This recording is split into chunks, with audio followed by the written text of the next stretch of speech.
Hello, welcome back. Today I will be reacting to, taking a look and trying to promote this fantastic artist known as Angelina Jordan, and this is like a TikTok thing, so it's gonna be brief, so it won't be that long, the video. But I'm also using this video to add something to it, which is something that I did in the last video of a sequence of 4 parts of a group discussion that was held where, well, Aurora was one of the guests, but it, generally speaking, it's the whole idea, you know, behind the conference where they were at. But it basically, it just inspired me to talk about something where sort of like where I would like my channel to sort of like go towards and concentrate on, and maybe deal more in that area for those who are interested. I just wanted to sort of like give an idea of maybe what I'd like for my channel to be like in the future. Still with reactions and other things of that nature, but I'd also like to open up a subscription, basically a membership program, and where I'll be doing different things, and I will be sort of have more leeway in doing things that I think everyone will like, and including myself. So take a look for those who are interested. It'll be right after this reaction here. Come on, I want to hear this. I like that she's doing these in black and white, actually. I wonder, because the last one I think was also black and white. So I'm thinking, I wonder if it is actually like a strategy now that she's using, or it's just happens to be like this. And these songs that she's picking, you know, if I had to think of the lyrics that she, if she's communicating through the lyrics or just enjoying, just because she loves these types of songs, I don't know. When we get older, plain as sailor, will you remember all the danger we came from? Burning like embers, falling tender, longing for the days of no surrender years ago. And will you know? Okay, first of all, I just want to say that voice, you know, I mean, it's so addictive, you know. It just there's like, I don't know how many times I've said it, you know. It just basically it's so particular, it's so hers, and it's so natural. I mean, it just it's incredible, you know, the way she can just do the simplest things so well, you know. So smoking if you got 'em, 'cause it's going down. All I ever wanted was you. I'll never get to heaven, 'cause I don't know how. Let's raise a glass up Oops. to all the things I lost on you. Sorry. I'm gonna go back a bit because I interrupted her by mistake. But it just, I mean, well, how could she put so much feelings in songs like this? And obviously she loves, or she likes anyway, Louis Capaldi, because this is her second song that I think she chose herself, right? I think she did the, on AJT, she did someone you loved. So that was I think also a Louis Capaldi song. So I'm just interested of I wonder what's going on, you know, how she's thinking these through, or if she just you know, she just like basically because she's so talented, she just listens to a song, she goes, hey, I like this, you know, I'm just gonna, you know, just basically TikTok it, as maybe they would say, you know. Only was you. I'll never get to heaven, 'cause I don't know how. Yeah, she's going to get to heaven. If there was a heaven, she would get to heaven. But I think she's already there. Let's raise a glass or two to all the things I've lost on you. Oh, tell me, are they lost on you? Oh, just that you could cut me loose. Ah, after all the things I've lost on you, things I've lost on you. Wow. Wow. I wonder if there was something that happened in the back, because she sort of looked around. Maybe there was somebody, maybe it was, I don't know, something happened. She looked around in the last second. Things I've lost on you. Oops. On you. See, maybe the door opened or something. But it just, I don't know. I mean, it must be something else, to have this type of ability that you could just pick up a song, any song you want, and just perform it to the highest level possible. Yeah. I hope she does this in studio, because right now I'm just looking for the studio performances.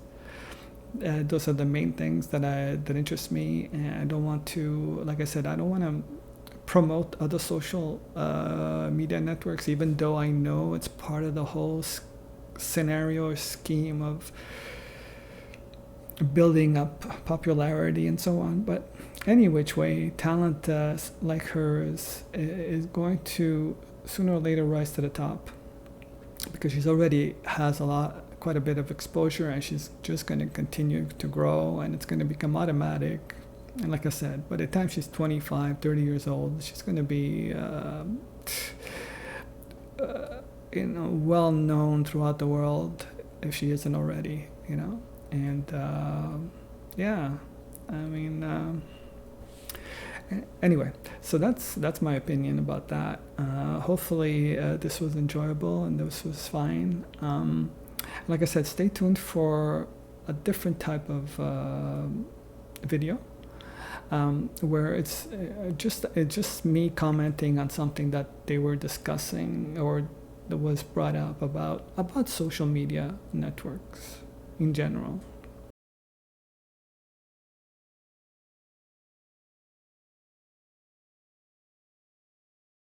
From the abstract, I'm going to try and make it from the abstract to more real. Okay. Take into consideration the algorithms and what Aurora was referring to, the way things are, with Instagram, with a lot of these platforms, because even like Facebook recently had this whistleblower that was in front of the U.S. Senate accusing Facebook of basically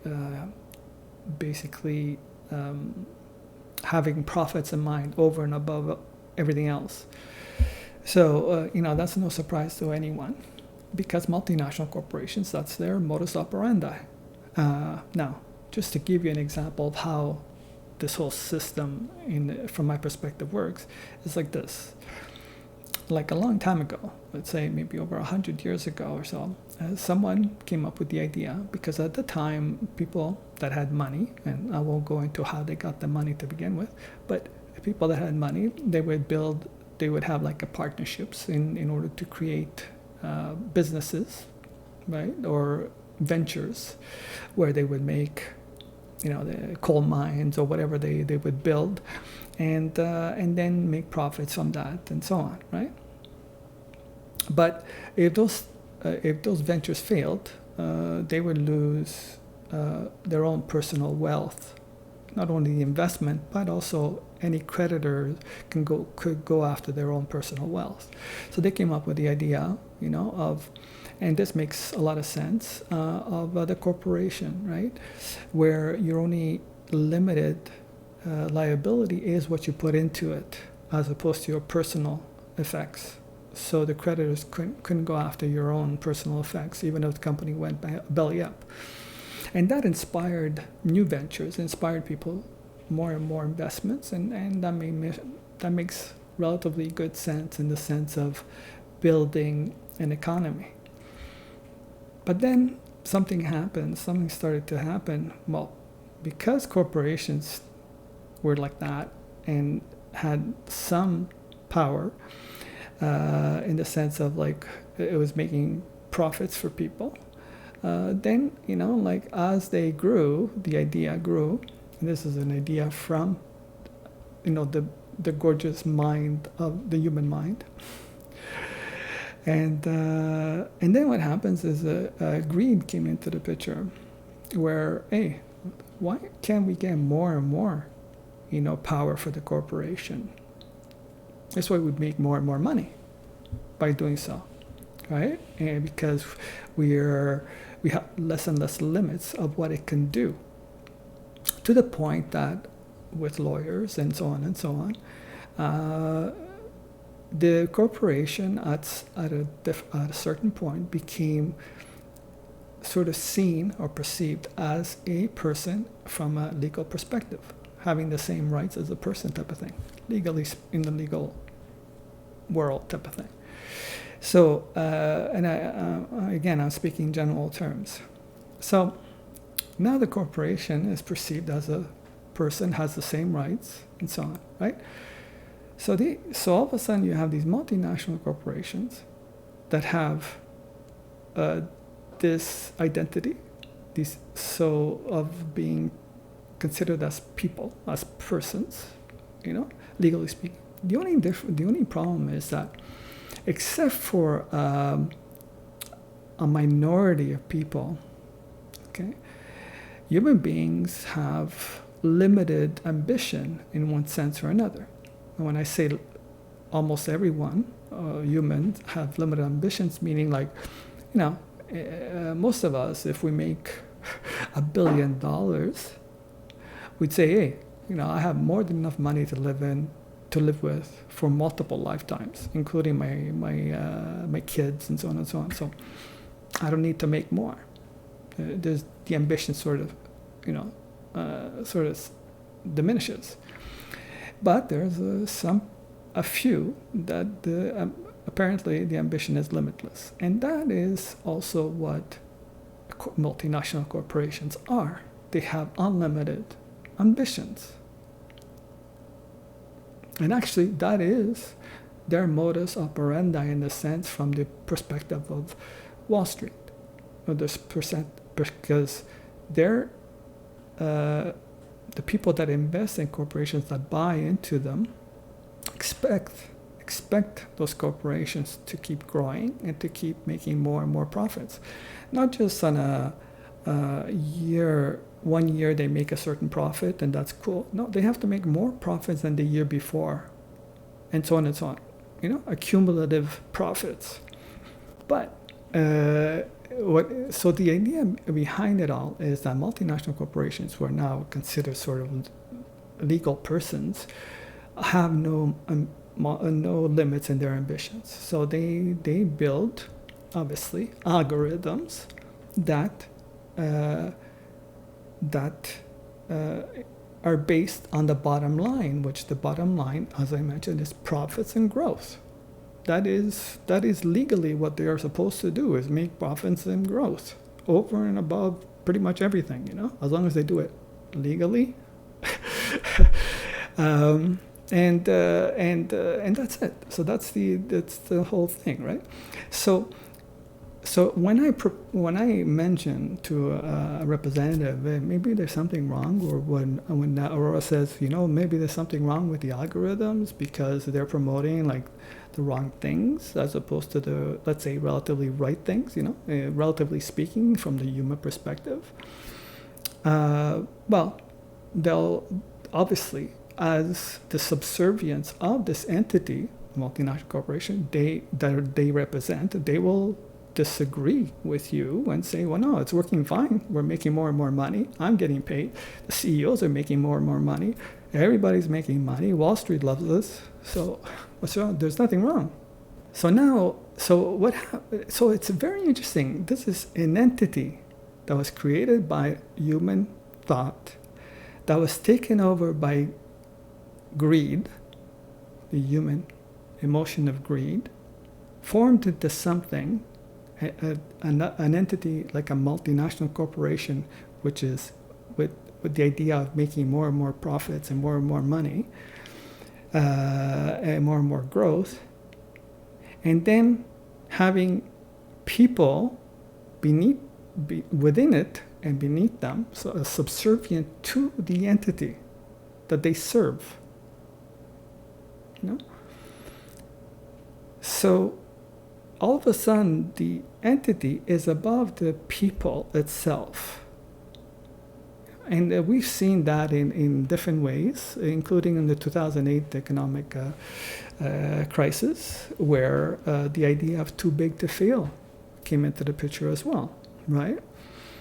And so the whole system is structured on being subservient to a system that we created and that was taken over by greed, the emotion of greed, the human emotion, and the human condition of greed. So it's interesting that a thought that originated from something relatively innocuous and from the beautiful mind that we have as human beings, but then corrupted by the human condition, which in this case was greed.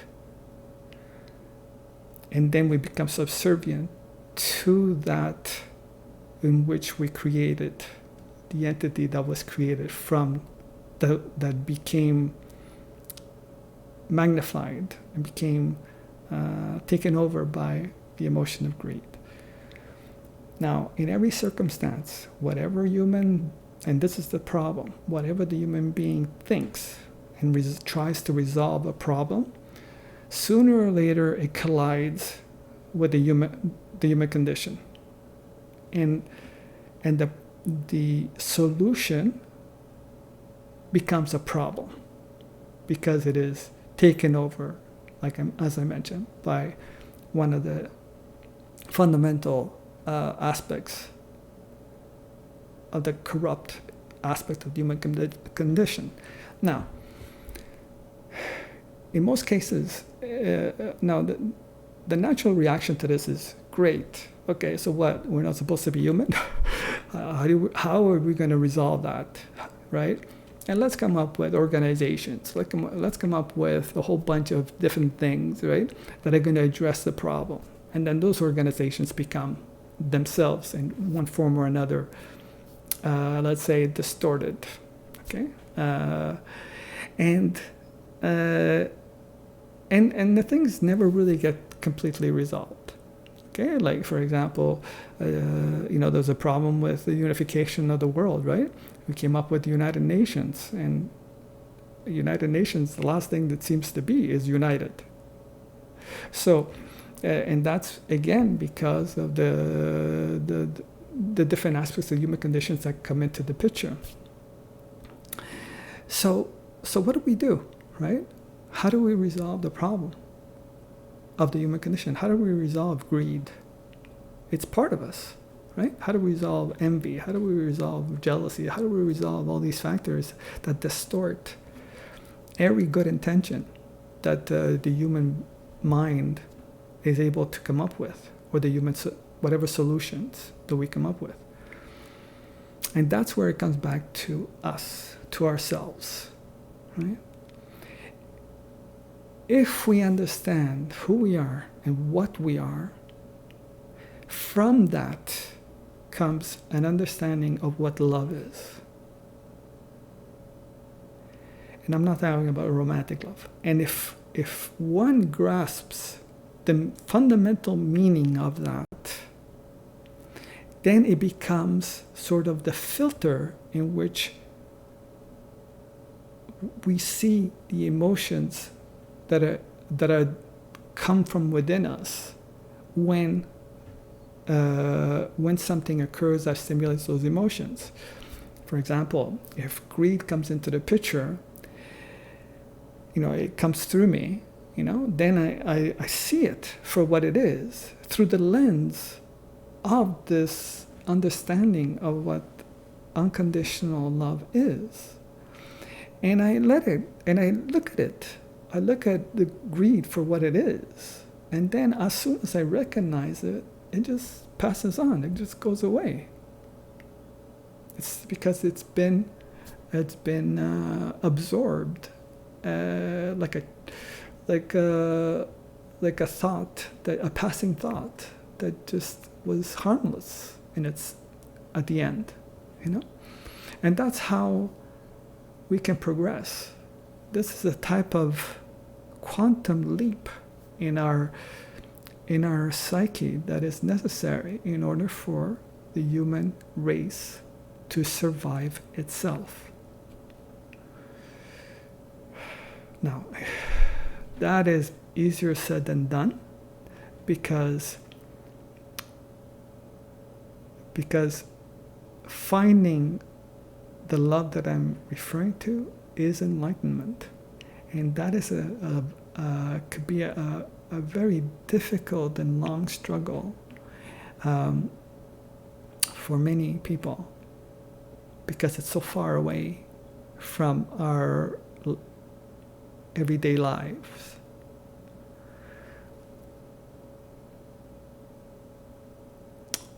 Yeah, so so the real issue for me, what I see, is how does that revolution, that psychological revolution, occur?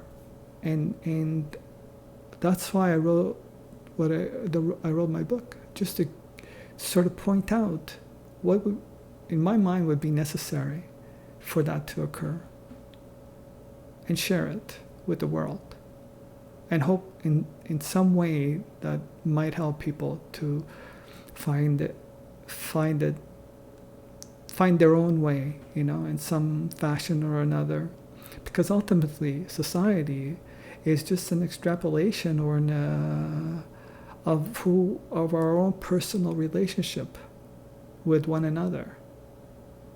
And if we have jealousy and all these other things, envy and greed within our own personal relationships, society is going to reflect that. If I am corrupt myself, within myself, society is going to be corrupt.